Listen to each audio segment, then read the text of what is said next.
사연을 소개하겠습니다. 제사를 앞둔 어느 날 신우이에게 전화가 걸려왔습니다. 둘째 언니, 이번 제사 때 혹시 바쁘면 내려오지 마세요. 제가 시간이 될 것 같아요. 엄마도 그렇게 하라고 했어요. 아니에요. 회사에 한 달 전부터 말해놔서 괜찮아요. 뭐하러 그렇게까지 하셨어요? 저만 내려가도 되는데. 아가씨, 제가 몇 번이나 말했잖아요. 저는 어머니 음식이 맛있어서 그거 먹으러 가는 거라니까요. 특히나 그 깻잎전은 진짜 환상적이에요. 거기다 그 나물도 너무너무 맛있고요. 올 때 어머님이 반찬을 바리바리 싸주시는 것도 너무너무 좋아요. 그 반찬이면 일주일 동안 반찬 걱정 안 해도 되거든요. 제가 잔뜩 들뜬 목소리로 먹고 싶은 음식들을 나열하고 있었는데요. 신우이가 어이없다는 듯이 웃고 있었어요. 둘째 언니, 진짜 특이한 거 모르죠? 제가 뭐가 특이해요? 제가 여기저기 들어보니 시어머니 음식을 좋아하는 사람이 많지 않더라고요. 근데 둘째 새언니는 매번 조금이라도 못 가지고 가서 난리잖아요. 엄마도 둘째 새언니 보면서 맨날 특이하다고 하고 있어요. 그거야 음식이 맛있으니까 그렇죠. 같이 도란도란 얘기하면서 음식 만드는 것도 엄청 재미있고요. 사실 우리 친정은 제사를 안 지내서 신기하기도 하고 재밌기도 하고 그래요. 암튼 아가씨도 내려온다니까 이번에는 더 재밌겠네요. 우리 깻잎전 엄청 많이 해요.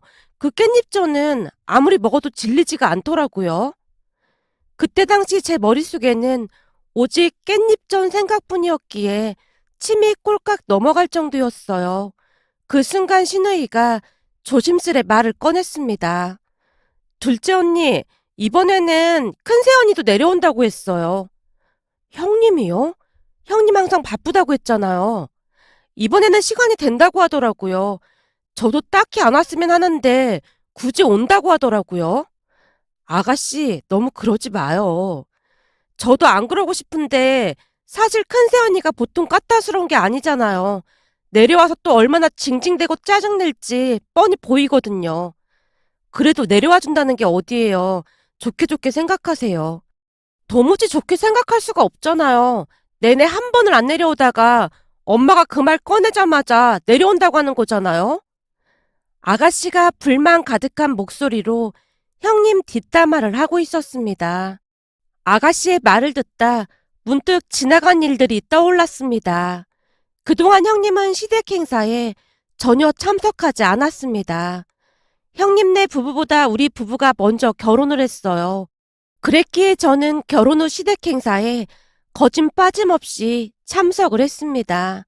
물론 그렇다고 해서 시댁 가족들이 막무가내로 참석을 하라고 하거나 그런 건 아니었어요. 대부분이 제가 자발적으로 참여를 한 부분이 많았으니까요. 그 이유는 시부모님의 성품이었습니다. 항상 제게 미안해했고 갈 때마다 음식뿐만 아니라 좋은 것들을 챙겨주시느라 여념이 없었으니까요.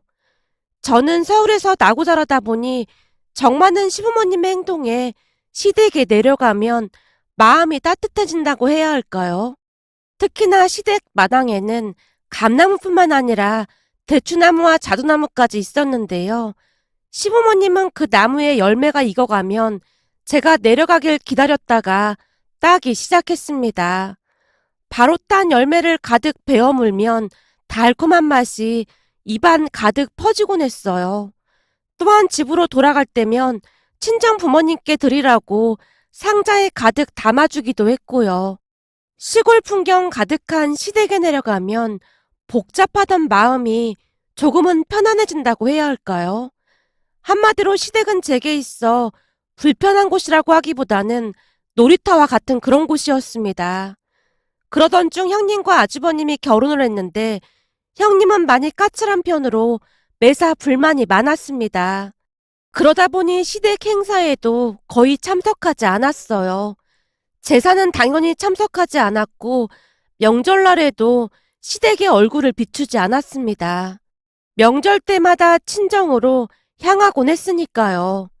그 모습에 시부모님이 기분 나빠하긴 했지만 굳이 상관하고 싶지 않은 듯 말을 아끼는 분위기였는데요.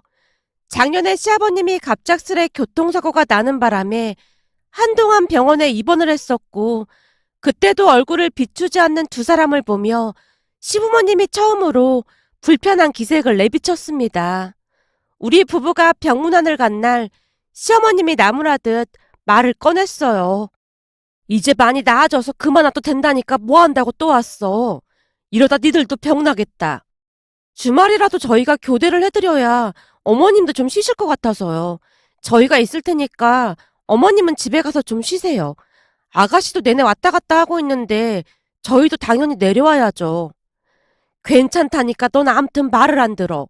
지금껏 얼굴 한번 안 비춘 인간들도 있는데 니들이 미안할 게 뭐가 있어. 그동안은 우리가 계속 참고만 있었는데 그 인간들이 해도 해도 너무하는구나. 이러다 우리 초상 치른다고 해도 코빼기도 안 비출 인간들이야. 어머니, 무슨 그런 말씀을 하고 그러세요. 두 분이 많이 바쁜가 보죠. 바쁜데 놀러 다녀? 네?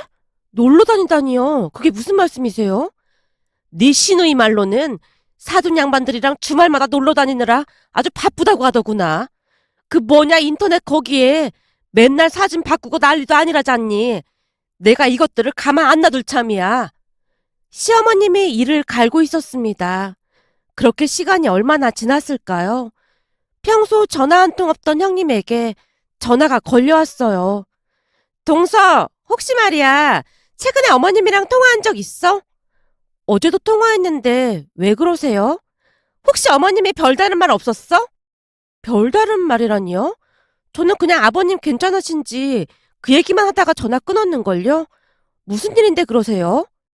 그게 말이야. 어머님이 남편한테 전화해서 앞으로 자라는 자식에게 재산을 다 물려줄 거라고 말씀하셨다지 뭐야. 그래서 말인데 내가 듣기로는 시댁에 재산이 꽤 있는 걸로 들었거든? 할아버님께 유산으로 땅도 많이 받았다면서? 그런 건 저는 잘 몰라요. 그이랑 그런 얘기 해본 적이 없어서요. 형님의 물음에 관심 없다는 듯이 말을 했는데요. 그런 제 모습에 형님이 비웃듯 물었습니다. 시부모님 재산에 관심이 없다니? 난 동서가 무진장 순진한 사람인 줄 알았는데 이제 보니 여우 중에 상여우였구나? 상여우라니요? 그렇잖아. 혹시나 우리가 재산을 더 많이 가져갈까봐 벌써부터 견제하는 거잖아? 세상에 돈 욕심 없는 사람이 어딨겠어? 그치만 동서가 알아둬야 할 게 있는데 말이야. 시부모님이 시골분들이잖아. 내가 들어보니 시골분들은 무조건 장남이 우선이라고 하더라고. 그니깐 헛수고하지 말라 그 말이야. 라며 형님이 전화를 끊어버렸습니다. 그런 형님의 태도에 조금은 화가 날 수밖에 없었는데요. 제가 뭘 한 것도 없는데 왜 그런 억지를 부리는 것인지 어이가 없었거든요. 나중에 남편한테 들어보니 시부모님이 몇 년 안에 자식들에게 재산을 나눠주기로 말을 했답니다. 형님이 말한 것처럼 시부모님께 잘하는 자식에게 무조건 많이 주겠다는 조건을 제시하면서 말이죠. 그 뒤부터 형님은 마치 다른 사람처럼 변해갔습니다. 그러니까 평소에 시댁에 발걸음도 하지 않던 사람이 뻔질나게 시댁을 드나들었으니까요. 그러던 중 형님이 제사에 참석을 한다는 말에 아가씨뿐만 아니라 저도 걱정이 앞섰는데요. 생전 안 내려오다가 얼마 전 명절에 시댁에 와서는 말도 안 되는 억지를 부려서 집안 분위기가 조금 안 좋았었거든요. 형님이 워낙 남의 눈치 안 보고 거침없이 말하는 사람이라 다들 불편해했습니다. 그 바람에 시누이가 짜증스레 시어머님께 말하기도 했어요. 엄마, 큰언니 그냥 오지 말라고 하면 안 돼? 누가 오라고 했어? 지가 알아서 온 거잖아. 엄마가 재산 얘기한 대로 그런 거잖아. 그런 얘기는 뭐하라 해서 골치 아프게 하는 거야. 첫째는 여기 내려오는 것 자체가 고역일 테니 그냥 냅둬. 시어머님이 알 수 없는 미소를 짓고 계셨는데요. 그때까지도 우리는 시어머님의 속내를 눈치채지 못하고 있었던 것 같습니다. 암튼 제삿날 형님과 아주버님도 내려왔고 시어머님이 쉴 새 없이 형님에게 일을 시키고 있었어요. 첫째야, 넌 할 줄 아는 게 없으니까 여기 앉아서 이 전이나 부치거라. 전이요? 이 많은걸요? 아님 네가 나물 다듬어서 무치던지. 나물 손질하는 것도 시간이 꽤 걸릴 텐데 괜찮겠니? 아니에요. 제가 그냥 전 부칠게요. 근데 어머님, 제가 며느리를 대표해서 한마디만 해도 될까요? 우리 집 며느리가 10명씩 있는 것도 아니고 꼴랑 둘밖에 없는데 대표는 뭔 놈의 대표니? 둘밖에 없으니까 더 그런 거죠. 암튼 그건 그렇고 어머님, 지금 이런 거 완전 쓸데없는 일인 거 알고 계세요? 난데없이 쓸데없는 일이라니. 그렇잖아요. 그냥 사서 쓰면 되는 걸 가지고 괜히 시간 낭비만 하고 있는 거잖아요. 그래도 말 한 번 잘했다. 네 말대로 그냥 사서 쓰면 될 걸 가지고 사돈 양반 두 분은 내 음식을 만들고 계신 거라니. 내가 듣자하니 그동안 우리 장남이 처갓댁 가서 내내 전 부치고 명절 음식 준비했다면서. 그러니까 네 논리대로라면 친정에서 하는 건 괜찮은 거고 시댁에서 이러고 있는 건 잘못됐다는 뭐 그런 말인 거니? 시어머님의 말에 형님의 얼굴이 시뻘개져 있었는데요. 당황한 형님이 아주버님에게로 화살을 돌렸습니다. 뭐야? 설마 당신이 말한 거야? 아니, 그게 명절날 하필 내가 전 부치고 있는데 엄마가 전화했길래 처가댁에서 전 부치고 있다고 했지. 됐으니까 쓸데없는 소리 하지 말고 얼른 앉아서 전이나 부쳐. 특히나 그 깻잎전은 태우지 말고 잘 부쳐야 한다. 시어머님이 강조해서 몇 번이나 말을 하고 있었습니다. 그렇게 제사를 지내고 형님과 제가 설거지를 하고 있었는데요. 거실에서 음식을 정리하던 시어머님이 제게 물었어요. 둘째야, 넌 깻잎 좀 많이 가져갈 거지? 네, 어머님, 나물도 많이 담아주세요. 라며 제가 신나서 대답을 하고 있었는데요. 제 말이 끝나자마자 형님이 제게 속삭이듯 물었습니다. 동서도 음식 받아가서 내다 버리는구나? 네? 그게 무슨 말씀이세요? 버리다니요? 아니, 요즘 누가 시댁 음식을 먹어. 난 입맛에 안 맞고 해서 가져가도 절대로 안 먹거든. 형님 명절에 어머님이 챙겨주신 음식 가지고 갔잖아요. 제가 어리둥절한 표정으로 묻고 있었는데요. 순간 형님의 입에서 충격적인 말이 튀어나왔습니다. 이제 보니 동서 진짜 여시 중에 불려시였구나? 연기가 아주 수준급이네. 이거 왜 이래? 동서도 고속도로 휴게소에 음식 버렸을 거 아냐? 알만한 사람끼리 진짜 왜 이래? 나한테는 사실대로 말해도 돼. 나도 고속도로 휴게소에다가 다 버렸거든. 요즘은 그게 유행이잖아. 내 친구들도 다 그러거든. 그니까 내 앞에서 굳이 안 숨겨도 돼. 마치 제 마음속을 꿰뚫어보고 있다는 듯이 형님이 신나서 말을 하고 있었기에 제가 놀란 채 대답했습니다. 형님, 안 먹을 거면 어머님이 주실 때 그냥 괜찮다고 하고 안 가져가면 되잖아요. 근데 그걸 받아다 휴게소에다 버리다니요. 대체 왜 그런 거예요? 동서는 지금 그걸 몰라서 묻는 거야? 내가 어디서 들어보니까 시어머니가 주는 음식 안 가져가면 괘씸죄에 걸린다고 하는데 그걸 받아서 버리면 되는 걸 굳이 얼굴 붉힐 일이 뭐가 있겠어? 동서도 잘 알면서 왜 이렇게 착한 척이야? 형님, 저는 음식 가져다 맛있게 잘 먹고 있으니까 그런 말씀하지 마세요. 혹시 동서 친정엄마 음식 솜씨가 형편없는 거야? 그건 또 무슨 소리예요? 아니, 그렇잖아.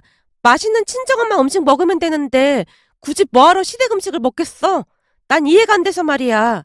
아까도 말했지만 내 친구들도 시어머니가 주는 음식 다 버리거든.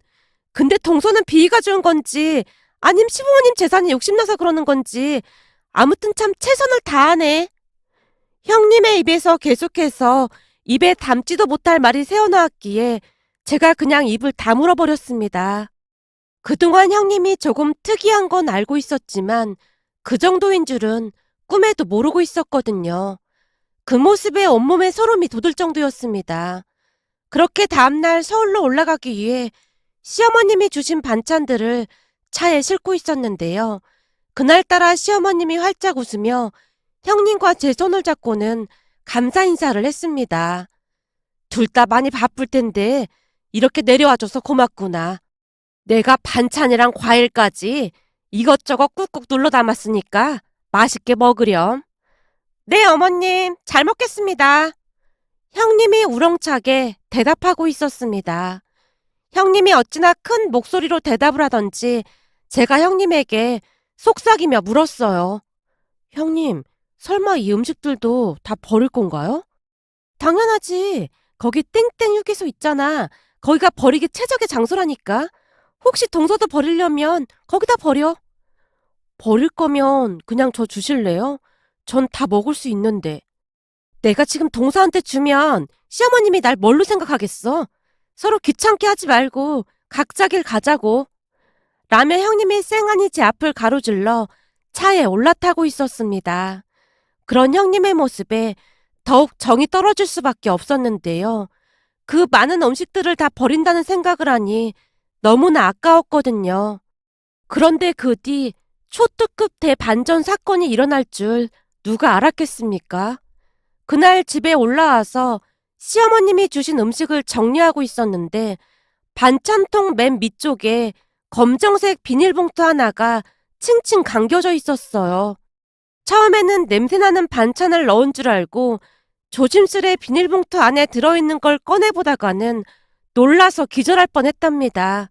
세상에나 그 안에 무려 200만 원이나 들어있었으니까요. 돈을 확인하다가는 제가 놀라서 시어머님께 전화를 드렸더니 시어머님이 장난스레 말을 했어요. 아이고, 깜짝 놀랐어요. 그냥 주면 니들이 안 받을 것 같아서 내가 몰래 넣어둔 거야. 제사 음식 만드느라 고생했는데 그거 가지고 가서 옷도 좀 사고 맛있는 것도 사 먹으렴. 시어머님 입에서 분명히 니들이란 단어가 새어나왔기에 제가 걱정스레 물었습니다. 어머님, 그럼 혹시 형님 반찬통에도 넣어주신 거예요? 당연한 거 아니겠니? 난 절대 며느리들 차별하는 그런 시어머니가 아니거든. 근데 첫째는 아직 도착을 안 한 건지 전화가 없구나. 아니면 아직 반찬통을 확인 못 해본 건가? 아무래도 아직 도착을 안 한 모양이네요. 어머님, 너무 큰 돈인데 정말 감사합니다. 잘 쓸게요. 시어머님께 감사 인사를 하고 전화를 끊자마자 형님에게 전화를 해서 다급한 목소리로 제가 물었어요. 형님, 혹시 도착했어요? 그럼 벌써 도착했지. 혹시나 해서 물어보는 건데요. 이번에도 음식 다 버린 거예요? 동서, 아까부터 진짜 왜 이래? 형님이 버럭한 채 짜증스레 말을 했습니다. 제가 뭘요? 그렇잖아. 내가 휴게소에 버린다고 몇 번이나 말했는데 왜 자꾸 물어보냔 말이야. 버렸어. 버렸다고. 됐어? 아니, 그게 아니라 사실은 제가 집에 와서 시댁에서 가지고 온 음식들을 정리하다 보니까 어머님이 반찬통 맨 밑에 검정색 비닐봉투를 넣어두셨는데 그 안에 돈이 들어있더라고요. 뭐? 돈? 무슨 돈? 그게 어머님께 물어봤더니 제사 음식 하느라 고생 많았다고 넣어주셨다고 하더라고요. 뭐? 얼마나 들어있었는데? 200만 원이요. 근데 어머님 말씀으로는 형님 반찬통에도 넣어주셨다고 했거든요. 뭐? 200만 원? 그걸 왜 이제서야 말하는 거야? 저도 지금 알았다니까요. 그럼 지금 내가 현금 200만 원을 휴지통에 그냥 버린 거란 말이야? 전화 끊어봐. 지금 휴게소에 다시 가봐야겠다. 형님, 거기까지 언제 다시 가요? 그리고 벌써 시간이 한참 지난 것 같은데 없지 않을까요? 동서 진짜 웃긴다. 설마 미리 알고 있었으면서 나한테 늦게 말해준 거 아니야? 형님, 무슨 말을 그렇게 하세요? 근데 음식 버리면서 혹시 검정 비닐봉투 못 봤어요? 그냥 통째로 버렸는데 내가 어떻게 받겠어? 바쁘니까 우선 전화 끊어. 형님이 신경질적으로 전화를 끊어버렸습니다.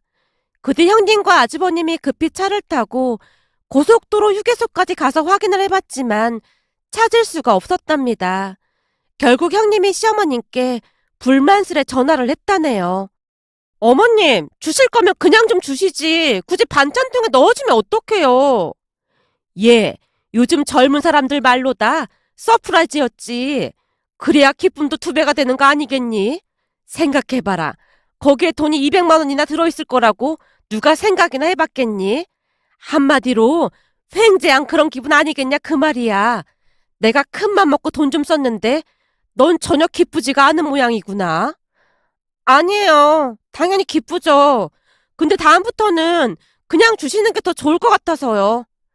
암튼 그 돈으로 맛있는 거 사 먹고 너 화장품이나 하나 사던지 해라. 그럼 이만 전화 끊으마. 라며 시어머님이 전화를 끊었다고 합니다. 그 뒤 형님이 제게 전화를 해서는 온갖 짜증을 내기 시작했습니다. 동서 진짜 몰랐던 거야?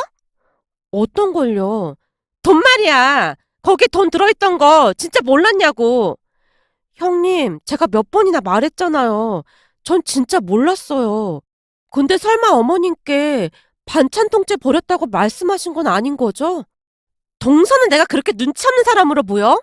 아무리 그래도 내가 형님인데 말하는 뽐새가 영 그렇네. 아, 기분 나빴다면 죄송해요.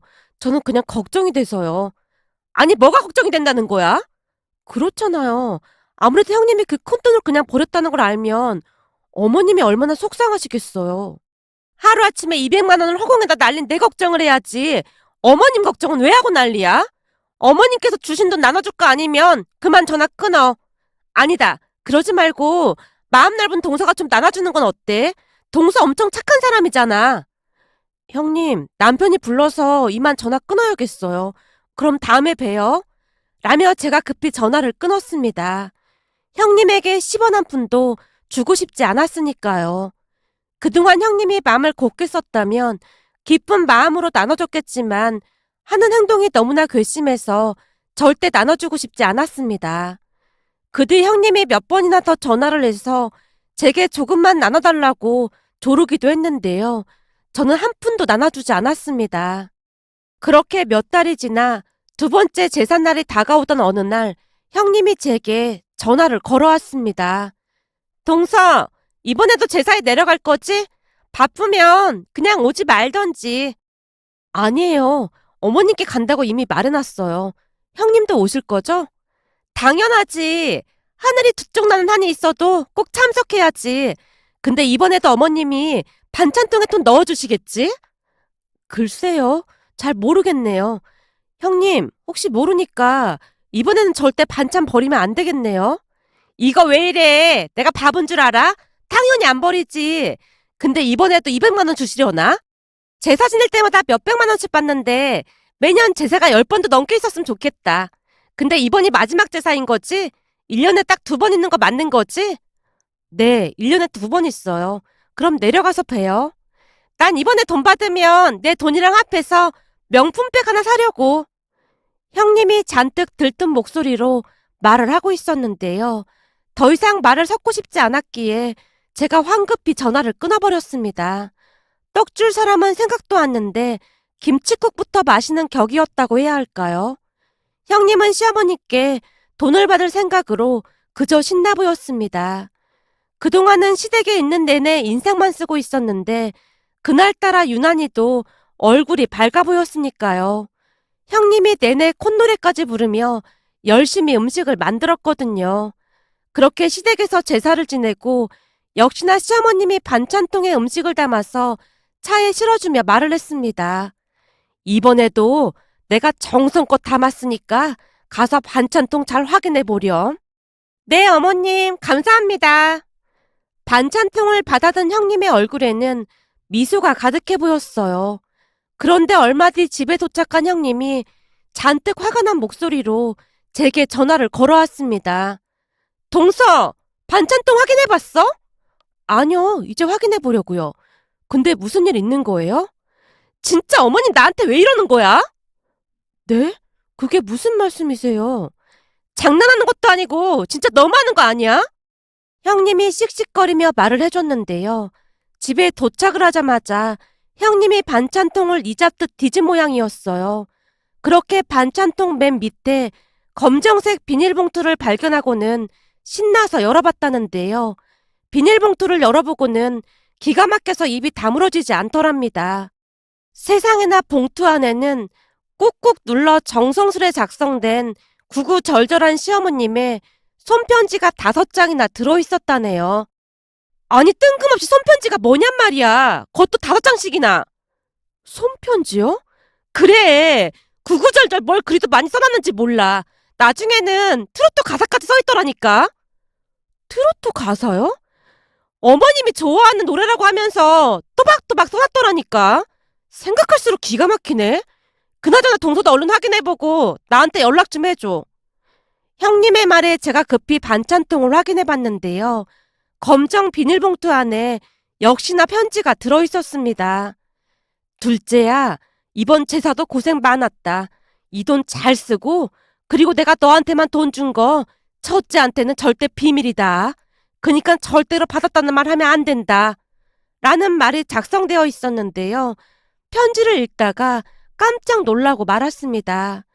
알고 봤더니 시어머님은 이미 형님이 음식을 버린다는 사실을 알고 있었다는데, 이에는 이, 눈에는 눈이라는 내용과 함께 시어머님 당신을 너무 물로 봤다면서 형님에 대한 분노의 마음이 그대로 느껴질 정도로 자세히 작성돼 있었습니다. 시어머님의 편지를 요약해보자면 제사 있기 몇 달 전 형님이 고속도로 휴게소에 음식을 버린다는 것을 우연찮게 시누이가 듣게 되었고 잔뜩 화가 난 채 시어머니께 이른 모양이었어요. 그 이야기를 들은 시어머님이 분노의 이를 갈고 있었고요. 결국 제가 시누이에게 전화를 걸어 물어봤는데요. 아가씨, 어머님께 다 말씀드린 거예요? 저도 그날 우연히 들었는데 너무너무 속상해서 참을 수가 있어야죠. 그래서 엄마한테 다 일러바쳤어요. 아, 그랬구나. 그럼 첫 제삿날에도 제 반찬통에만 돈을 넣어주셨다는 거네요? 맞아요. 큰 새언니가 어차피 버릴 거 알고 돈은커녕 반찬통에다가 음식물 쓰레기만 잔뜩 넣어놨다고 했어요. 어머님 대단하신데요? 어쩜 그런 생각을 하신 거예요? 말도 마세요. 엄마가 잔뜩 벼르고 있었거든요. 이번에도 어머님이 제 반찬통에 돈을 넣어주셨는데 형님은 딸랑 편지만 5장 들어있다고 지금 난리도 아니에요. 둘째 언니는 그냥 모른 척 하세요. 꼭 돈 못 받은 척 해야 해요. 시누이가 어찌나 신신당부를 하던지 형님에게 전화를 걸어 저도 역시나 못 받았다고 했는데요. 순간 휴대폰에서 형님의 비명소리가 들려왔습니다. 그뒤 형님이 시어머님께 전화를 해서 따져 물었다네요. 어머님, 진짜 너무하신 거 아니에요? 이번에는 왜 돈 안 주신 거예요? 내가 무슨 갑부도 아니고 니들 올 때마다 몇백만 원씩 어떻게 돈을 줘? 상황에 따라 다른 거지. 근데 지금 그거 따지려고 전화한 거니? 아니, 요즘은 저희가 최선을 다하고 있는데 너무 인색한 거 아닌가 해서요. 지금 인색이라고 했니? 내가 계속 지켜보니까 니들 부부는 싹수가 노래서 우리가 기부를 하면 했지 니들한테는 재산 한 푼도 안 줄 생각이다. 그러니 기대도 하지 마라. 그러는 게 어딨어요. 지금 농담하시는 거죠? 이게 농담인지 아닌지 한번 지켜보던가. 니들한테는 땡전 한 번 줄 생각 없으니까 그리 알고 있어. 난 한 입으로 두말하지 않는 사람이거든. 시어머님이 형님의 전화를 차단해 버렸다네요. 그뒤 형님은 시댁에 몇 번 더 찾아가서 잘 보이려고 노력했지만 시부모님의 냉정한 모습에 발길을 끊는 모습이었습니다. 형님이 왜 그리도 악한 마음을 가지고 사는 것인지 지금도 이해가 되지 않는데요. 요즘 시어머님은 형님과 아주버님 얼굴을 안 보니까 오히려 속이 편하다는 말씀까지 하시네요. 가끔 뉴스에서 시댁 반찬을 버리는 며느리들이 있다고 듣긴 했는데 형님이 그러고 있을 줄 누가 알았겠습니까? 오늘의 사연은 여기까지였습니다. 즐겁게 보셨다면 구독, 좋아요 부탁드립니다. 고맙습니다.